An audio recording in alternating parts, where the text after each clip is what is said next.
Parlons des évacuations sanitaires en Afrique. Ahmed Bakayoko, ancien Premier ministre ivoirien, mort en Allemagne le 10 mars 2021. Son prédécesseur, Amadou Gon Coulibaly, mort à Abidjan le 8 juillet 2020, de retour d'une hospitalisation en France. Abdelmadjid Tebboune, président algérien, a séjourné plus de 3 mois en Allemagne pour se faire soigner du Covid.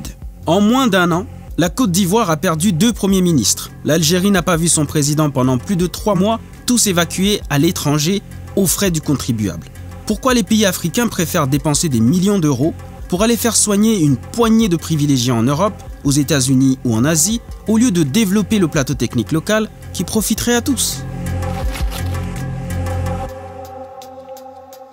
L'évacuation et la mort de 2 premiers ministres ivoiriens en l'espace de 8 mois remet sur le tapis ce que le sociologue Lamine Diédhiou appelle un scandale politique en Afrique. Je ne peux pas comprendre pourquoi 60 ans après les indépendances en Afrique, une petite poignée de gens, l'élite au sommet du sommet, se tapent le privilège sans aucune forme de conscience pour puiser dans les caisses du trésor public des États africains puis aller se soigner grassement dans les meilleurs hôpitaux du monde. Pendant ce temps, nos hôpitaux publics en Afrique sont abandonnés à leur propre sort. En 2019, ce chercheur a tiré déjà l'attention sur cette pratique au Sénégal. Il publie alors un article intitulé « Évacuation sanitaire en Afrique, une médecine au service des riches ». Pour que j'écrive un article de ce genre, j'en avais plein le cœur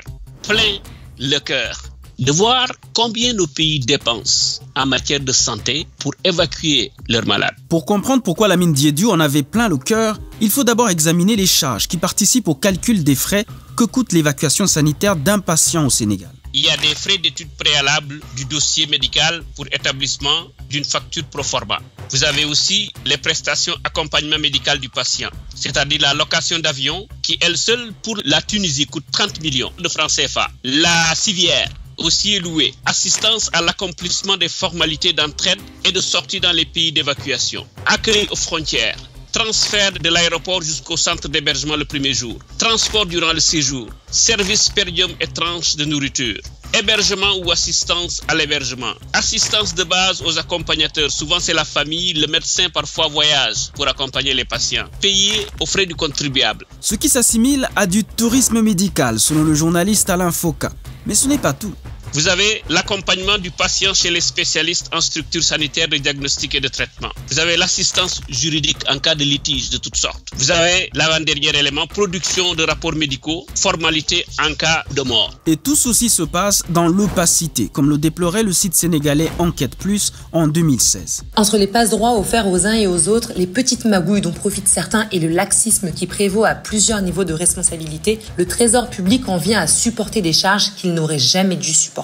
Tout se fait dans l'omerta. Aucune statistique. Les rares statistiques dont on dispose, ce sont des statistiques de gens qui les font fuiter parfois dans des institutions privées, dans des institutions publiques. Et souvent, la facture est salée. 4,7 milliards au total pour environ 180 millions par patient. 3 000 à 4 000 euros par jour. S'il s'agit d'une autorité importante, cette somme est doublée et on peut atteindre 24 milliards. Cette somme est beaucoup plus élevée en Côte d'Ivoire. Selon les chiffres des professionnels du secteur, chaque année, les évacuations sanitaires coûtent 50 milliards de francs CFA.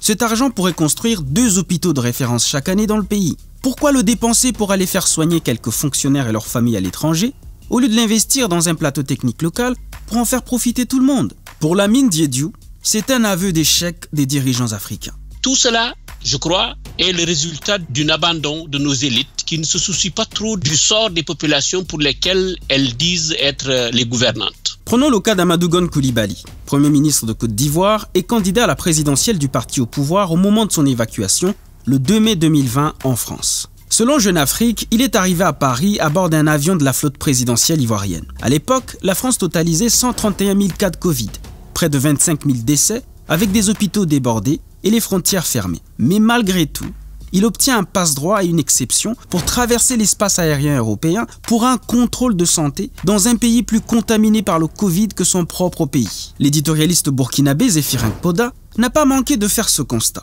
Cette sortie, pour ne pas dire cette évacuation illico presto d'Amadou Gon Coulibaly vers la France, nous ramène à cette triste réalité. Les princes qui nous gouvernent auront toujours la possibilité d'échapper au dénuement qu'ils ont créé et entretiennent dans les hôpitaux publics afin de se faire soigner aux frais de la princesse dans les cliniques UP du Nord. Avant d'aller en Allemagne, son successeur, Ahmed Bakayoko, avait lui aussi été évacué en France à bord d'un avion de la flotte présidentielle au lieu de se soigner en Côte d'Ivoire. Le sociologue Lamine Diédiou y voit une culture du privilège et un complexe de la classe dirigeante africaine.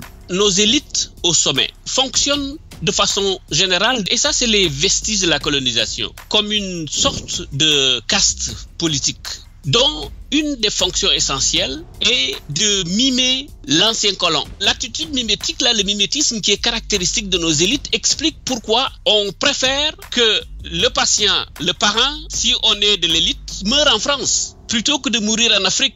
Pour le chercheur, il faut casser ce complexe. C'est un véritable combat que nous devons mener ensemble, c'est ma conviction. Et ce combat-là, c'est le combat de tout le monde. Tous ceux qui sont soucieux du progrès de l'Afrique, ils doivent s'impliquer pour dénoncer cette situation et contraindre nos chefs d'État à construire des hôpitaux qui permettent, n'est-ce pas, de soigner sur place les malades qu'on évacue en France, pour lesquels on gaspille beaucoup d'argent du trésor public. C'est exactement ce que tente de faire le Niger. Le pays dépense chaque année plus de 5 milliards de francs CFA pour faire soigner des officiels en Europe, en Tunisie ou au Maroc.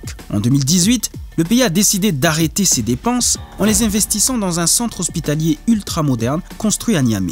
Et il n'y a pas que le Niger. En 2019, le Bénin lui emboîtait le pas pour réformer son système d'évacuation sanitaire. Il y a des gens, pour défaut de 1000 francs CFA, vont mourir. Pendant ce temps, on dépense 20 millions, 40 millions, 50 millions, 100 millions de francs CFA parfois, pour seulement soulager la douleur de certaines personnes qu'on envoie en France, aux États-Unis ou en Afrique du Sud, parce qu'ils ont une maladie qu'on ne peut plus guérir. Que pensez-vous de cette déclaration du président béninois? Et surtout, pensez-vous que les autres pays africains pourraient et ou devraient faire pareil?